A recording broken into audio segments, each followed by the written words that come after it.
آتانا من فضله لنصدقن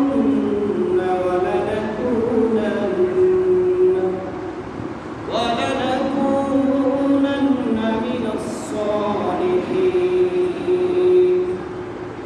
فلما آتاهم من فضله بخلوا به وتولوا وهم معرضون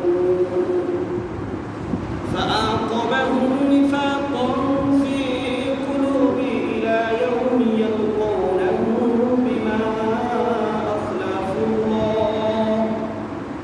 إلى يوم يلقونه بما أخلفوا الله ما وعدوه وبما كانوا يكذبون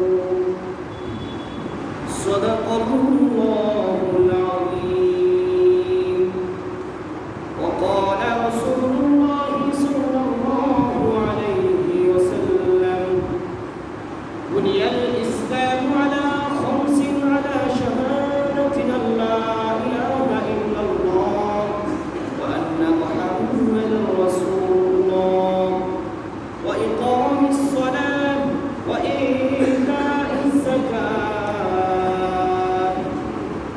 إلى آخر الآية الله رب العالمين দরবারে মহান রব্বুল আলামিনের কাছে আমরা শুকরিয়া জ্ঞাপন করছি যে মহান রব্বুল আলামিন পবিত্র জুমার দিন শাবান মাসের শেষ জুমার দিনে আমরা পবিত্র অবস্থায় মসজিদে আসতে পেরেছি ওই মহান রব্বুল আলামিনের দরবারে এজন্য শুকরিয়া আদায় করি আলহামদুলিল্লাহ। রব্বুল আলামিনের কাছে আরেকবার শুকরিয়া জ্ঞাপন করছি যে মহান রব্বুল আলামিন গোটা পৃথিবী থেকে বাছাইকৃতভাবে সমস্ত ধর্ম থেকে বাছাই করে আমাদেরকে ইসলাম ধর্ম ঈমানের মতন একটি দৌলত দিয়ে আমাদেরকে দুনিয়াতে পাঠিয়েছেন, সেজন্য আরেকবার শুকরিয়া আদায় করি আলহামদুলিল্লাহ। আল্লাহ রাব্বুল আলামিন বলেন, বান্দা তুমি যখন আমার নিয়ামতের শুকরিয়া আদায় করবে আমি রব্বুল আলামিন তোমাদের নিয়ামতের আরো বৃদ্ধি করে দেব। সুবহানাল্লাহ। এই প্রসঙ্গে আল্লাহ রাব্বুল আলামিন কোরআনে আয়াত বর্ণনা করেছেন, লা ইন শাকারতুম লা আযীদান্নাকুম ওয়া লা ইন কাফারতুম ইন্না আযাবি লাশাদীদ। রব্বুল আলামিন বলেন, বান্দারে তুমি যদি আমার নিয়ামত পাওয়ার পর শুকরিয়া আদায় করো আমি আল্লাহ তোমাদের নিয়ামতগুলি আরো বৃদ্ধি করে দেব। সুবহানাল্লাহ। আর যদি আমার নিয়ামত পাওয়ার পর আমার নিয়ামতের শুকরিয়া আদায় না করো আমি তোমাদেরকে কঠিন আযাবে গ্রেফতার করব। এজন্য আমরা বেশি বেশি করে আল্লাহ রাব্বুল আলামিনের শুকরিয়া প্রশংসা করব তো ইনশাআল্লাহ। হাদিস শরীফে এসেছে, রমজান মাস আসার পূর্বে রজব এবং শাবান মাসে আল্লাহ রাসূল সাল্লাল্লাহু আলাইহি ওয়াসাল্লাম এই দোয়াটি বেশি বেশি করতেন, আল্লাহুম্মা বারিক লানা ফি রজব ওয়া শাবান ওয়া বাল্লিগনা রমাদান। আল্লাহ রাসূল সাল্লাল্লাহু আলাইহি ওয়াসাল্লাম এই দোয়াটি বেশি বেশি করতেন, ওগো আল্লাহ শাবান রজব এবং শাবান মাসের মধ্যে বরকত দান করুন এবং রমজান পর্যন্ত আমাদের হায়াতকে বৃদ্ধি করে দিন। এজন্য আল্লাহ রাসূল সাল্লাল্লাহু আলাইহি ওয়াসাল্লামের এই দোয়াটি যদি আমরা আদায় করি তাহলে রাসূলের একটি সুন্নাত আদায় করা হবে। সবাই আমার সাথে বলেন, আল্লাহুম্মা বারিক লানা ফি রজব ওয়া শাবান ওয়া বাল্লিগনা রমাদান। আল্লাহুম্মা বারিক লানা ফি রজব ওয়া শাবান ওয়া বাল্লিগনা রমাদান। প্রিয় উপস্থিতি, আমি গত জুমায় যাকাতের কিছু আলোচনা শুরু করেছিলাম এবং বলেছিলাম এই জুমায় ইনশাআল্লাহ যাকাতের বিষয়ে বিস্তারিত আলোচনা হবে। আল্লাহ রাব্বুল আলামিন যেন আমাদের এই কয়েকটি কথা বলা এবং শোনার জন্য তৌফিক দান করেন, বলেন আমিন। এবং এগুলি বলে এবং শুনে যেন আমলের নিয়মে শুনতে পারি, আমল করতে পারি, সেজন্য রব্বুল আলামিনের কাছে প্রথমেই দোয়া চাচ্ছি। আল্লাহ রব্বুল আলামিন আমাদের প্রত্যেককে যেন এর উপর আমল করার তৌফিক দান করেন, আমিন। আমি আপনাদের সামনে আজকে সূরাতুত তাওবার ৭৫, ৭৬ এবং ৭৭ নং আয়াত তেলাওয়াত করেছি।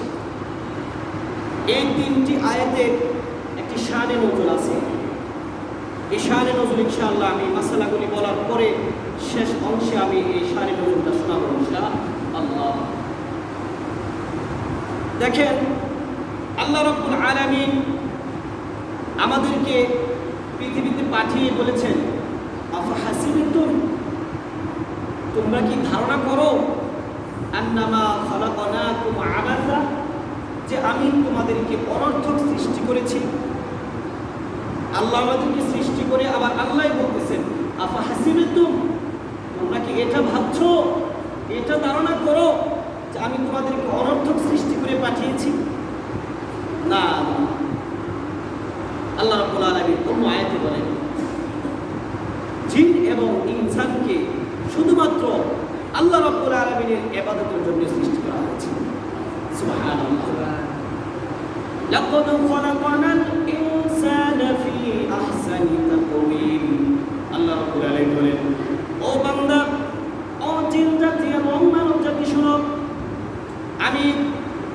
হে মানুষ, আমি তোমাদেরকে পৃথিবীর সমস্ত সৃষ্টি থেকে সুন্দর আকৃতি দিয়ে সৃষ্টি করেছি এবং তোমাদের কিছু কর্ম দিয়েছি। আল্লাহ রাসূল সাল্লাল্লাহু আলাইহি ওয়াসাল্লাম বলেন, বুনিয়াল ইসলাম আলা খামস, ইসলামের ভিত্তি হচ্ছে ৫টি। ইসলাম ৫টি ভিত্তির উপর দাঁড়ানো আছে। রাসূলুল্লাহ সাল্লাল্লাহু আলাইহি ওয়াসাল্লাম বলেন, বুনিয়াল ইসলাম আলা খামসিন, এক নম্বর হলো শাহাদাতু আল্লাহ ইলাহা ইল্লাল্লাহ ওয়া আশহাদু আন্না মুহাম্মাদান আবদুহু ওয়া রাসূলুহু। প্রথম সাক্ষ্য হচ্ছে আল্লাহ ছাড়া কোনো মাবুদ নাই এবং হযরত মুহাম্মদ সাল্লাল্লাহু আলাইহি ওয়াসাল্লাম আল্লাহ তাআলার প্রেরিত রাসূল। এই সাক্ষ্য দেওয়া। এরপরে আর বাকি 4টা হলো ওয়াইকামিস সালাত, ৫ ওয়াক্ত নামাজ আদায় করতে হবে। আল্লাহ রাসূল সাল্লাল্লাহু আলাইহি ওয়াসাল্লাম এই প্রসঙ্গে বলেন, আউয়ালু মা ইউহাসাবু বিহিল আবদু ইয়াওমাল কিয়ামাতিস সালাত, কিয়ামতের দিন সর্বপ্রথম বান্দার নামাজের হিসাব নেওয়া হবে। রাসূলুল্লাহ সাল্লাল্লাহু আলাইহি ওয়াসাল্লাম বললেন, এই 5টা জিনিসের একটা হলো কালিমা পড়া, দ্বিতীয় কাজ হলো নামাজ আদায় করা, আরেকটি কাজ হলো রোজা পালন করা। এই 3টা জিনিস আল্লাহ রাসূল সাল্লাল্লাহু আলাইহি ওয়াসাল্লাম বললেন, এই 3টা জিনিস সর্বস্তরের মুসলমানদের জন্য। কোন গরিব কালিমা পড়তে হবে, সে গরিব সমস্যা নাই, নামাজ আদায় করতে হবে। সে গরিব অসহায় কিন্তু তার রোজা রাখতে হবে। এই 3টি বিধান সমস্ত উম্মতের জন্য। আর 2টি বিধান রয়েছে। আল্লাহ রাব্বুল আলামিন বলেন, যারা ধনী হবে, সম্পদের মালিক হবে, নেশাব পরিমাণ সম্পদের মালিক হবে, তারা যাকাত আদায় করবে। আল্লাহ রাব্বুল আলামিন বলেন, ওয়াকিমুস সালাতা ওয়া আতুজ যাকাত। এভাবে অসংখ্য জায়গায় আল্লাহ রাব্বুল আলামিন বলেছেন, তোমরা যাকাত আদায় করবে, নামাজ আদায় করো, সাথে সাথে যাকাত আদায় করো। সুবহানাল্লাহ। 1-2 জায়গায় আল্লাহ রাব্বুল আলামিন অসংখ্য জায়গায় কোরআনের মধ্যে বলে দিয়েছেন, ওয়া আকিমুস সালাত ওয়া আতুজ যাকাত। আল্লাহ তাআলা বলেন, ইন্নামাস সাদাকাতু লিল ফুকারা'i ওয়াল মাসাকিনি ওয়া বিনিস সাবিল। বিভিন্ন জায়গায় আল্লাহ রাব্বুল আলামিন যাকাত আদায়ের ব্যাপারে বলে দিয়েছেন, আকিমুস সালাত ওয়া আতুজ যাকাত। আর হাদিসের শেষ অংশে আল্লাহ রাসূল বললেন, ওয়াল হজ্জ, যাদের হজ করার মতো সামর্থ্য আছে তারা যেন হজ পালন করে। 3টা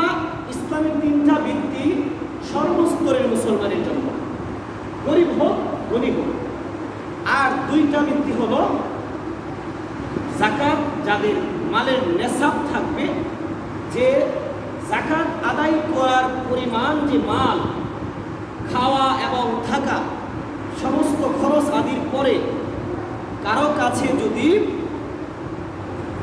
বর্তমান রূপার মূল্য হিসাবে 50,000 টাকা, 52 ভরি রূপার দাম এভারেজে 50,000 টাকা ধরে নিলাম, একটু হাজার কম বেশি হতে পারে।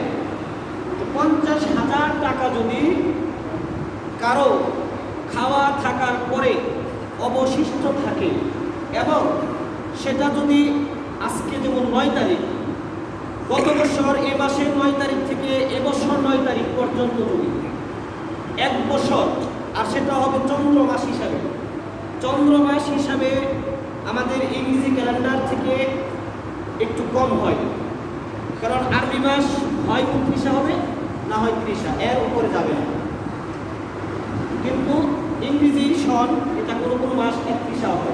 এজন্য চন্দ্র মাস হিসাবে কারো কাছে যদি খাওয়া থাকা সর্বখরচের পরে যদি 50,000 বা 52 ভরি রূপার মূল্য অতিরিক্ত থাকে, তার বছর শেষে যাকাত আদায় করতে হবে।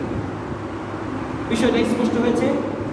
আপনার খাওয়া থাকা খরচ আদির পরে, সংসারের ব্যয় করার পরে, ব্যবসায়িক পণ্য হোক, সোনা হোক, রূপা হোক, গচ্ছিত টাকা হোক, এই সব কিছু সমন্বয়ে যদি 50,000 টাকা আপনার অতিরিক্ত থাকে 1 বছরের পরে, তাহলে আপনার এই 50,000 টাকার যাকাত আসবে 1250 টাকা। 1 লক্ষ টাকায় 2,500 টাকা, 100 টাকায় যাকাত আসে 2.5 টাকা। ওই হিসাবে আপনার 1 লক্ষ টাকায় আপনার যাকাত আসবে 2,500 টাকা। এখন আমাদের দেশে যারা ব্যবসায়িক আছে,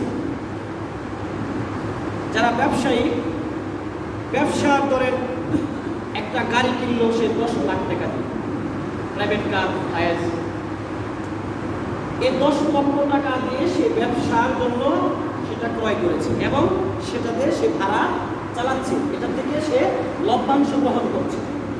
এই 10 লক্ষ টাকার যে গাড়িটা সে কিনলো, এটা তো ব্যবসার মাধ্যমে সে আয় করছে, এই 10 লক্ষ টাকার যাকাত তাকে দিতে হবে। বিষয়টা ক্লিয়ার? একজনের 10 লাখ টাকা বাদ দিলাম, 2টা অটো গাড়ি আছে, 2টা অটো গাড়ি আছে, তাই ধরুন 3 লক্ষ টাকাতে কিনলো, 1 বছর অতিক্রান্ত হইল, এই 2টা অটো গাড়ি থেকে সে লভ্যাংশ নিচ্ছে প্রতিদিন বা মাসেই, তাহলে তার অটো গাড়ির থেকে যে টাকাটা নিচ্ছে ওই টাকাটা তার ব্যবসায়িক একটা পণ্য, ওই হিসাবে তার যাকাতের বছর শেষে তাকে যাকাত আদায় করতে হবে। বিষয়টা ক্লিয়ার? এবার আসেন মুদির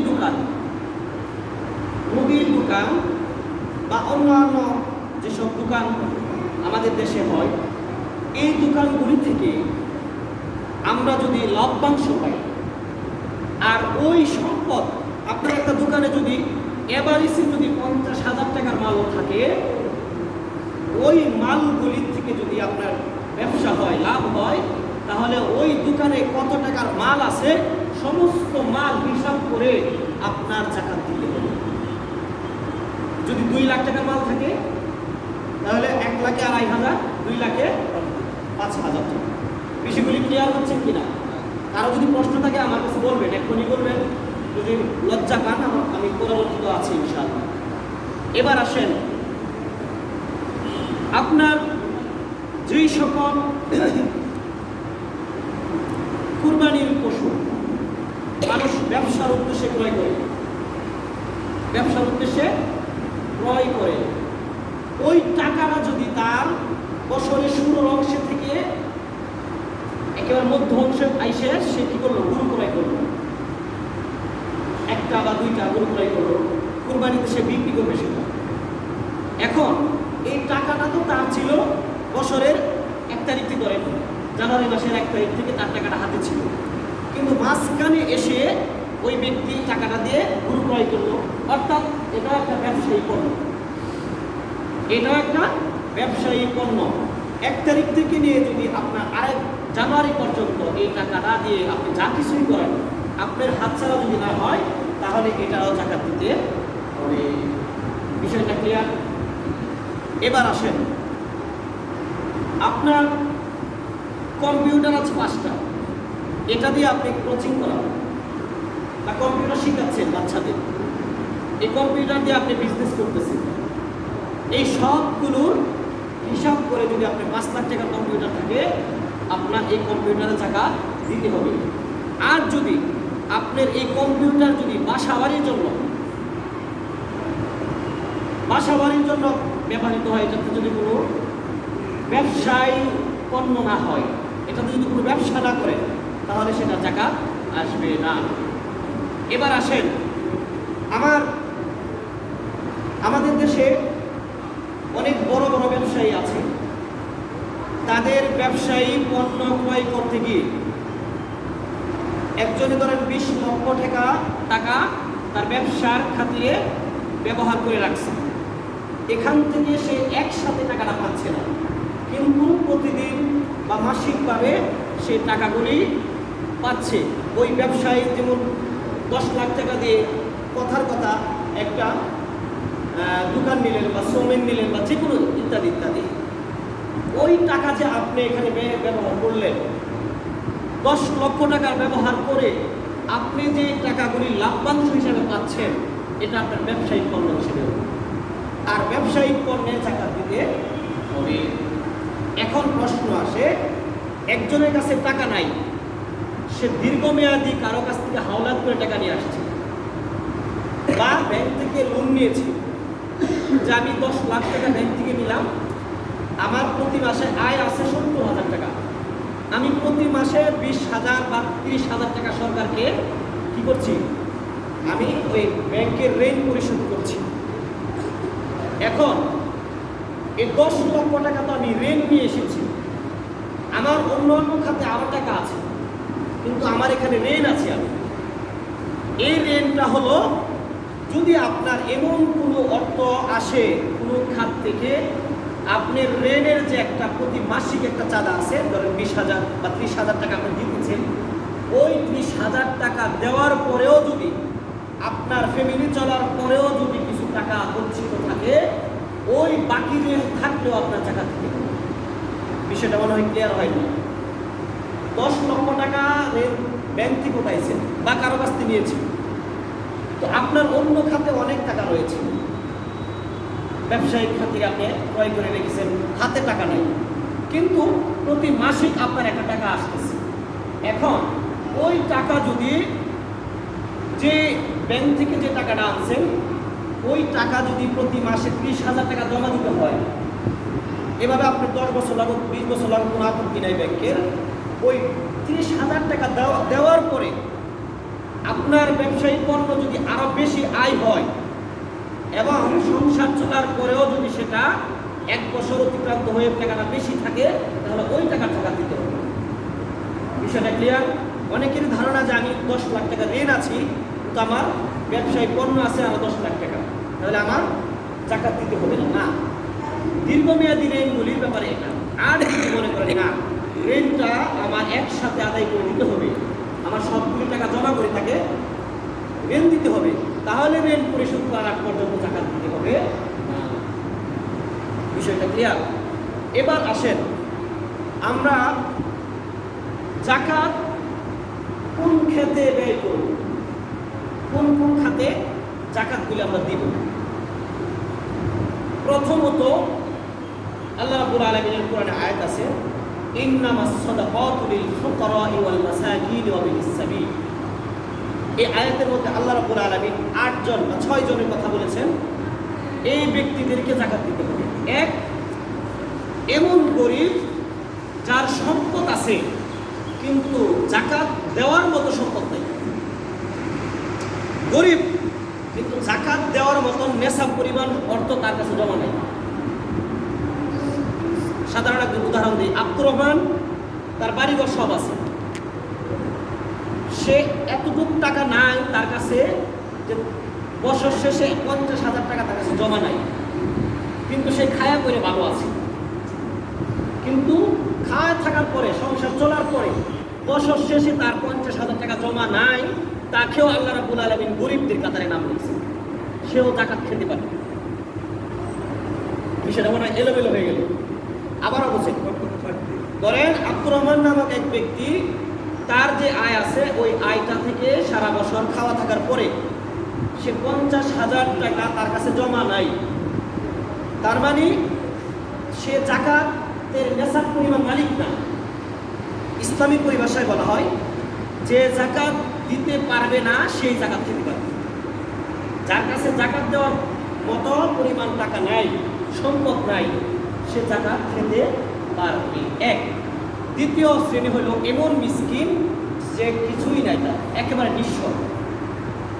তৃতীয় অমুক ব্যক্তি যে আল্লাহ রাস্তায় জিহাদ করে বা আল্লাহ রাস্তায় এসে কোরআন শিক্ষা করে, হাদিস শিক্ষা করে, এইরকম আজিজ তলাবা যারা মাদ্রাসার ছাত্র হোক বা ইসলামিক অন্য কোনো ছাত্র হোক, সে যদি তার পারিবারিকভাবে অর্থ সম্পদ তাকে ওইভাবে দিতে না পারে, তাহলে ওই ব্যক্তিকেও জাকাত দিতে পারবেন। এবার আসেন, জাকাত দেওয়ার ক্ষেত্রে সর্বপ্রথম আপনার আত্মীয়দের মধ্যে দেখবেন কোন গরিব আছে কি না। কোন কোন আত্মীয়কে জাকাত দিতে পারবেন? মাসালা, আপনার ছেলের বোন, তাকে জাকাত দিতে পারবেন। আপনার মেয়ের জামাইকে জাকাত দিতে পারবেন। বিষয়টা ভালো খেয়াল করেন, খুব সেন্সিটিভ মাসালা এগুলো। আপনার ছেলের বউকে জাকাত দিতে পারবেন, আপনার মেয়ের জামাইকে জাকাত দিতে পারবেন, কিন্তু আপনার ছেলেকে দিতে পারবেন না। আপনার সৎ বাবা আছে, সৎ মা আছে, তাদেরকে জাকাত দিতে পারবেন। বিষয়টা ক্লিয়ার? সৎ বাবা, সৎ মা, ছেলের বউ, মেয়ের জামাই, তাদেরকে জাকাত দিতে পারবেন, কিন্তু আপনার ছেলের ঘরের নাতিকে জাকাত দিতে পারবেন। অর্থাৎ আপনার যে ব্যক্তি জাকাত দিবে তার বাবা, তার দাদা, তার পূর্বপুরুষ, 14 পুরুষ, এদের কাউকে জাকাত দিতে পারবে না। এবং নিচের থেকে যে জাকাত দিবে তার ছেলে, তার নাতি, এভাবে নিচে যারা যাবে তাদেরকে জাকাত দিতে পারবে না। এবার আসেন, যেই সকল মানুষ জাকাত আদায় করেন তাদের মধ্যে অনেকেরই প্রশ্ন, আমি কি মসজিদ মাদ্রাসায় জাকাত দিতে পারবো? অনেক হৃদয়বান মানুষ আছেন, মাদ্রাসায় এসে জাকাত দিয়ে যান। স্পষ্ট মাসালা শুনে রাখেন, শুধুমাত্র মাদ্রাসায় জাকাত যদি দিয়ে দেন, মুহতামিম বা প্রিন্সিপাল যেই থাকে তার কাছে জাকাত দিয়ে দিলে জাকাত আদায় হবে না। যদি কারো প্রশ্ন থাকে আমার কাছে পরে দলিল নিয়ে যেতে পারে। রাব্দুল মুক্তার ফতোয়ার কিতাবের বড় বড় ফতোয়া কিতাব আলহামদুলিল্লাহ আমরা মোতালা করেছি, যে আমার বয়ান রেকর্ড হচ্ছে, যদি কারো প্রশ্ন থাকে আসতে পারেন পরে। যেই সকল মাদ্রাসা বা মসজিদে, বিশেষ করে মসজিদে কোনো ধরনের জাকাতের টাকা গ্রহণ করা যাবে না, নাজায়েজ, হারাম। মসজিদের কোনো কাজে জাকাতের টাকা ব্যবহার করা জায়েজ নাই। বিষয়টা ক্লিয়ার? মাদ্রাসার মধ্যে মুহতামিম সাহেব যদি জাকাতের নেশাব পরিমাণ মালিক হয়, তাকে জাকাত দেওয়া যাবে না। হ্যাঁ, এখন প্রশ্ন আছে, ওই মাদ্রাসাতে যদি, ওই স্কুল যদি গরিব দুঃখী ছাত্র থাকে, তাদের থাকা সত্ত্বেও কি জায়েজ হবে না? না, না, জায়েজ হবে না। হ্যাঁ, একটা সুরতে জায়েজ আছে।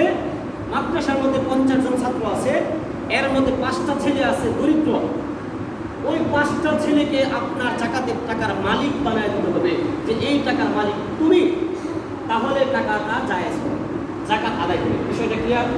মুহতামিমের সাহেব কাছে টাকাটা দিয়ে দিলে জাকাত আদায় হবে না। ভালো মতো বুঝবেন, এগুলি অনেক ভুল করি আমরা। না, যে জাকাত খাওয়ার যোগ্য তার হাতে জাকাতটা দিয়ে বলতে হবে এটার মালিক আপনি, এবং সে যদি সেটার মালিক হওয়ার পরে সে নিজ ইচ্ছায় তার যত ইখতিয়ার আছে সব খরচ যদি ব্যবহার করতে পারে, তাহলে সেটা জায়েজ হবে, জাকাত আদায় হবে। কারো যদি প্রশ্ন থাকে তাহলে আমার কাছে যোগাযোগ করবে।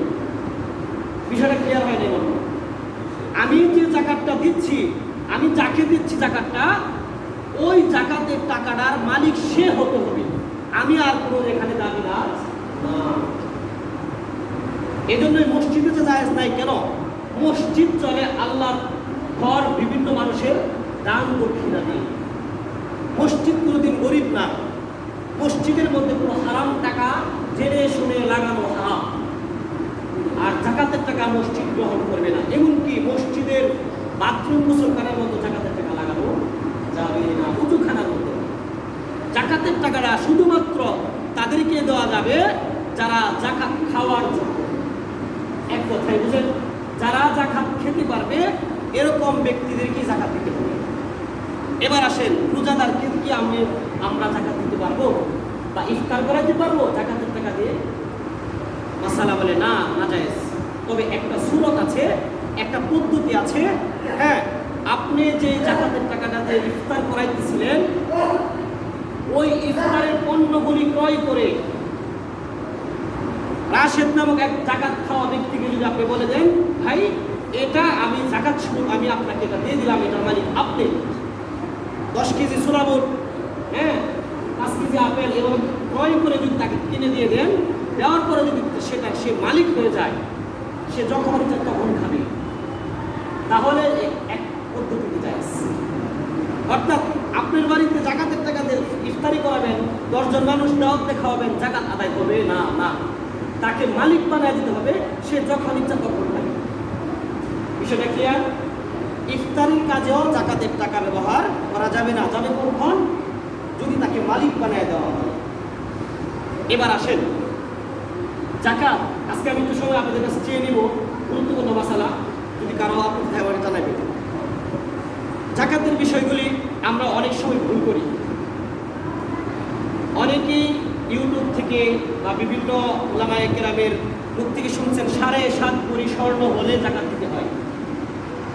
7.5 ভরি স্বর্ণ বা 52.5 ভরি স্বর্ণ। এবার আসেন, 7.5 ভরি আর 52.5 ভরি কেন? রাসূলুল্লাহ সাল্লাল্লাহু আলাইহি সাল্লামের জামানায় আমাদের বাংলাদেশে যখন এখন টাকা আছে, তখন টাকা ছিল না। রাসূলের জামানায় তখন শুধু ছিল স্বর্ণ মুদ্রা আর রৌপ্য মুদ্রা, এটাই ছিল টাকা। স্বর্ণ মুদ্রায় চলতো, রৌপ্য মুদ্রায় চলতো।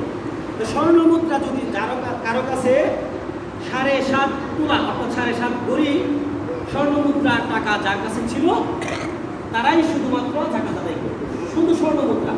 আর কারো কাছে যদি 7.5 ভরি স্বর্ণ মুদ্রা থাকার পরে আবার 1 ভরি রৌপ্য মুদ্রা থাকতো, তাহলে রাসূলুল্লাহ সাল্লাল্লাহু আলাইহি ওয়াসাল্লাম বলতেন যে 7.5 ভরি স্বর্ণ মুদ্রার যে নিসাব, যে হিসাবটা ছিল, এটা বাতিল হয়ে যাবে।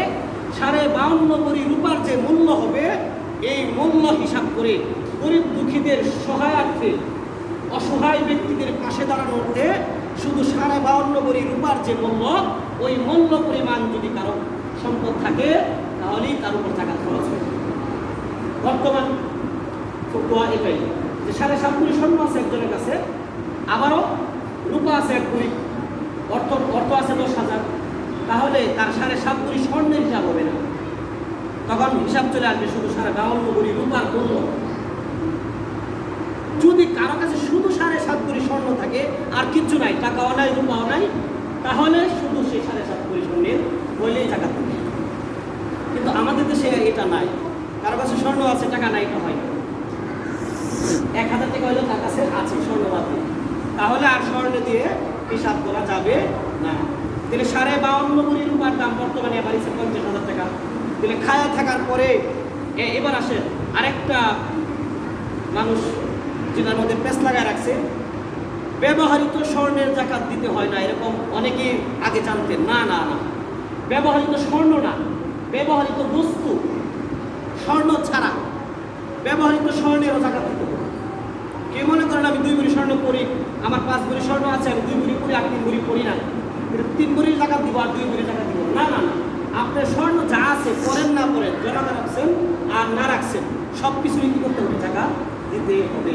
কিন্তু ব্যবহৃত টিভি বা ফ্রিজ, খাট, হ্যাঁ বিভিন্ন আসবাবপত্র যেগুলি, এগুলির জাকাত দিতে হবে। বিষয়টা ক্লিয়ার? এবার আসেন, জাকাত আরো অনেক প্রশ্ন ছিল। এই জাকাত প্রসঙ্গে আল্লাহ রাব্বুল আলামিন দিতে হবে, এটার প্রমাণ কি? আল্লাহ রাব্বুল আলামিন সূরাতুত তাওবার 75, 76, 77 নং আয়াতে নাজিল করলেন। এই আয়াতটা নাজিল হয়েছে মূলত একজন সাহাবীকে কেন্দ্র করে। সাহাবীর নাম হলো সালাবা বিন হাতিব। সালাবা বিন হাতিব। উনি আল্লাহ রাসূলুল্লাহ সাল্লাল্লাহু আলাইহি ওয়াসাল্লামের কাছে গিয়ে বললেন, ও আল্লাহ রাসূল, আমরা তো একটা দিক থেকে পিছায় রয়েছি, যে আমাদের সাথে উসমান গনি রাদিয়াল্লাহু আনহুর মতন সাহাবা, যারা ধনাঢ্য সাহাবী, তারা নামাজও পড়ে, রোজাও রাখে, হজ করে, যাকাত দেয়, ধন সম্পদ দান করে, আমরা তো সেটা করতে পারি না। ও আল্লাহ রাসূল, আমার জন্য আপনি দোয়া করেন যেন আমি ধন সম্পদের মালিক হতে পারি। এই দোয়া চাইলেন কে? সালাবা বিন হাতিব। সূরাতুত তাওবার 175, 76, 77 নং আয়াতে আল্লাহ রাব্বুল আলামিন বলেন, এই সালাবা বিন হাতিব যখন আল্লাহ রাসূল সাল্লাল্লাহু আলাইহি ওয়াসাল্লামের কাছে ধনী হওয়ার জন্য দোয়া চাইলেন, তখন রাসূলুল্লাহ সাল্লাল্লাহু আলাইহি ওয়াসাল্লাম বললেন, ওয়াইহা সালাবা, ওয়াইহা সালাবা, ওয়াইহা সালাবা। অর্থ হলো আফসোস সালাবার জন্য, আফসোস সালাবার জন্য, আফসোস সালাবার জন্য। সালাবাকে বললেন, ও সালাবা, তুমি কি জানো না এই মক্কার সমস্ত পাহাড়গুলিকে আল্লাহ রাব্বুল আলামিন আমাকে স্বর্ণ দিয়ে বানিয়ে দিতে চাইছিলেন, এবং আমার পিছনে পিছনে তারা ঘুরবে, আমি যেটা চাই সেটা করতে পারতাম। তখন আমি আল্লাহ রাব্বুল আলামিনকে বললাম, ওগো আল্লাহ, আমি তো এক বেলা খাবো, আপনার শুকরিয়া আদায় করব, আরেক বেলা না খেয়ে আপনার প্রশংসা করব। সুতরাং আমার এই অর্থ সম্পদ, দুনিয়া আমার প্রয়োজন নেই। আর তুমি আমার কাছে ধন সম্পদের জন্য দোয়া চাইলে। চলে গেল সালাম। কিছুদিন পর আবারও আসে বলছে, ও আল্লাহ রাসূল, দোয়া করে দেন যেন আমি ধনী হই। এভাবে 2বার 3বার যখন আসলেন, আল্লাহ রাসূল দোয়া করলেন, আল্লাহ সালামকে তুমি ধনী বানিয়ে দাও। আল্লাহ রাসূল সাল্লাল্লাহু আলাইহি সাল্লামের দোয়া কি ফিরত যেতে পারে? কিছুদিনের ভিতরেই সালামা অনেক সম্পদের মালিক হয়ে যাচ্ছে। সালামা রাসূলুল্লাহ সাল্লাল্লাহু আলাইহি সাল্লামের মসজিদে 5 ওয়াক্ত নামাজ পড়তেন। যখন সম্পদ বাড়তে শুরু হলো, গবাদি পশুগুলি এত বাড়তে শুরু হলো, মদিনার পাশ থেকে দূরে যায় অবস্থান শুরু করলো সালামা বিন হাতিব। এবার রাসূলুল্লাহ সাল্লাল্লাহু আলাইহি সাল্লামের পিছনে 5 ওয়াক্ত নামাজ ছেড়ে দিয়ে শুধুমাত্র যোহর এবং আসরের নামাজ রাসূলের পিছনে পড়েন, আর মাগরিব, এশা, ফজরের নামাজ রাসূলের পিছনে পড়েন না। কিছুদিন অতিবাহিত হওয়ার পর আল্লাহ রাসূল সাল্লাল্লাহু আলাইহি ওয়াসাল্লাম সাহাবাদেরকে জিজ্ঞাসা করলেন, আমার সালামা কোথায়? আমি তো সালামাকে 5 ওয়াক্ত নামাজে পাই না। সাহাবায়ে কেরাম বললেন, ও আল্লাহ রাসূল, আপনি দোয়া করে দিয়েছেন সালাবার জন্য, আল্লাহ রাব্বুল আলামিন সালাবার সম্পদের মধ্যে বরকত দান করে দিয়েছেন। এবার সালাবা মদিনা থেকে দূরে যেয়ে অবস্থান করছেন, গবাদি পশুগুলিকে পাশে খাবারের জায়গা নাই, এজন্য দূরে যেয়ে থাকেন, জন্য 3 ওয়াক্ত নামাজ আপনি পিছনে পড়তে পারেন না। শুধু জুমার নামাজ এবং আসর এবং জোহরের নামাজ আপনার পিছনে পড়তে পারেন। এবার আল্লাহ রাসূল সাল্লাল্লাহু আলাইহি ওয়াসাল্লাম আবার আফসোস করে বললেন, ইয়া ওয়াইহা সালামা, ইয়া ওয়াইহা সালামা, ইয়া ওয়াইহা সালামা। সালামার জন্য আফসোস, সালামার জন্য আফসোস। আই সালামা, তুমি কি করেছো আমার প্রস্তুতি? এবার কিছুদিন পর সালামার সম্পদ আরো বেড়ে গেল। সালামার যে জায়গার মধ্যে অবস্থান নিয়েছিল ওই জায়গাও তার হচ্ছে না। এবার মদিনা থেকে আরো অনেক দূরে যায় অবস্থান নিল সালামা রাদিয়াল্লাহু আনহু। এবার জুমার আসরের মধ্যে আসে, শুধু সাপ্তাহিক জুমার নামাজে এসে রাসূলের পিছনে পড়েন। রাসূলুল্লাহ সাল্লাল্লাহু আলাইহি ওয়াসাল্লাম বললেন, সালামা কেন আসে না? রাসূলুল্লাহ সাল্লাল্লাহু আলাইহি ওয়াসাল্লামকে বলা হলো, ওগো আল্লাহ রাসূল, আপনি দোয়া করেছেন সালামার সম্পদ বৃদ্ধি হোক, এত সম্পদ হয়েছে সে এখন আর মদিনার পাশে আসতে পারে না, দূরে অবস্থান করে। এবার আল্লাহ রাসূল সাল্লাল্লাহু আলাইহি ওয়াসাল্লাম আবার আফসোস করে বললেন, ওয়াইহা সালামা, ওয়াইহা সালামা। সালামার জন্য আফসোস, সালামার জন্য আফসোস। এবার কিছুদিন পর আল্লাহ রাব্বুল আলামিন কোরআনের আয়াত নাযিল করে দিলেন, খুযু মিন সাদাকাতিন আমওয়ালাহুম। আল্লাহু আকবার। যাকাতের আয়াত নাযিল হয়ে গেছে, যাকাতের আয়াত নাযিল হয়ে গেছে। আল্লাহ রাসূল সাল্লাল্লাহু আলাইহি ওয়াসাল্লাম কয়েকজন সাহাবীকে যাকাত উসুল করার জন্য বনি সালেম পুত্র এবং সালাবার কাছে পাঠিয়েছিলেন। যাও, আল্লাহ রাসূল সাল্লাল্লাহু আলাইহি ওয়াসাল্লাম বললেন, যাও এই যাকাত আদায় করে নিয়ে আসো। বনি সালেম পুত্রের কাছে সাহাবায়ে কেরাম যাওয়ার পর সাহাবায়ে কেরামকে তো সম্মান করলেন এবং বললেন, আল্লাহ রাসূল বলেছেন যাকাত দেওয়ার জন্য, আমাদের পশুদের মধ্যে সবচাইতে ভালো পশুগুলি নিয়ে যাও। এবং আল্লাহ রাসূল সাল্লাল্লাহু আলাইহি ওয়াসাল্লামকে বলল, আমরা যেন আল্লাহ রাসূল সাল্লাল্লাহু আলাইহি ওয়াসাল্লামের সালামটুকু পৌঁছাতে পারি। এদিকে নবী করিম সাল্লাল্লাহু আলাইহি ওয়াসাল্লাম বলে দিয়েছিলেন, যাকাত উসুল করার সময় গবাদি পশুদের মধ্যে সবচেয়ে ভালো পশুটা আনবা না, কারণ পালের মধ্যে যে পশুটা ভালো থাকে মালিকের নজর ওইটার দিকে থাকে, ভালো পশুটা আনবা না।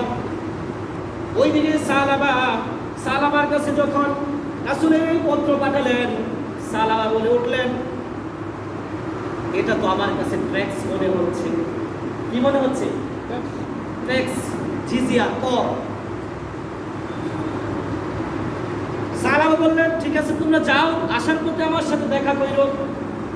ওই সালাবা যে রাসূলের কাছে দোয়া চেয়ে সম্পদ নিয়েছিলেন, তারা বনি সালেম পুত্রের কাছ থেকে যাকাত আনার পরে আবার যখন আসার পথে আবার ওই রাসূলের চিঠিটা দিয়ে দিলেন।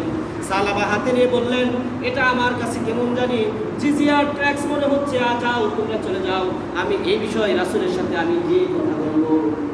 সাহাবায়ে কেরাম মনঃক্ষুণ্ণ হয়ে চলে আসলেন।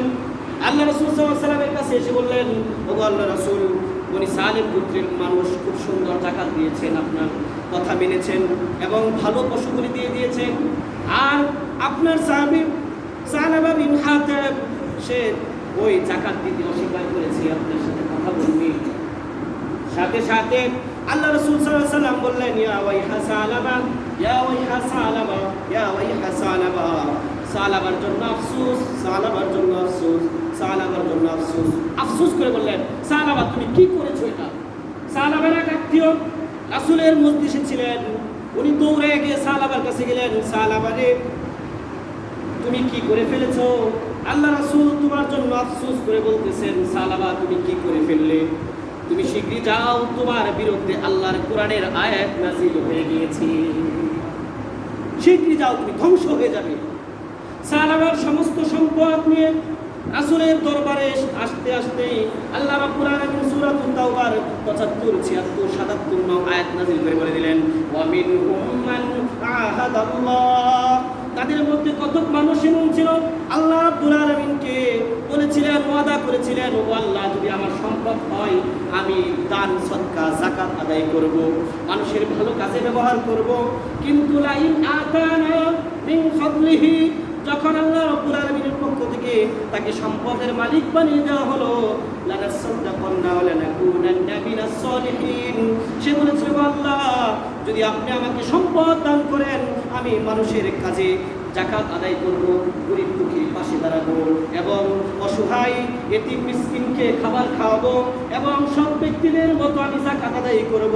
কিন্তু ফালাম্মা আতাহু মিন ফাদলিহি, যখন আল্লাহ রাব্বুল আলামিনের পক্ষ থেকে যাকে সম্পদের মালিক বানিয়ে দেওয়া হয় তখন বাখিলু বিহি, সে এই সম্পদের প্রতি কৃপণতা করলো, কৃপণতা প্রকাশ করলো। সালাবা যাকাত দিতে অস্বীকার করলো, বাখিলু বিহি ওয়া তাওয়াল্লাউ ওয়া হুম মুরিদুন, এবং তার মুখটাকে ঘুরিয়ে নিয়ে গেল, যাকাত দিতে অস্বীকার করলো।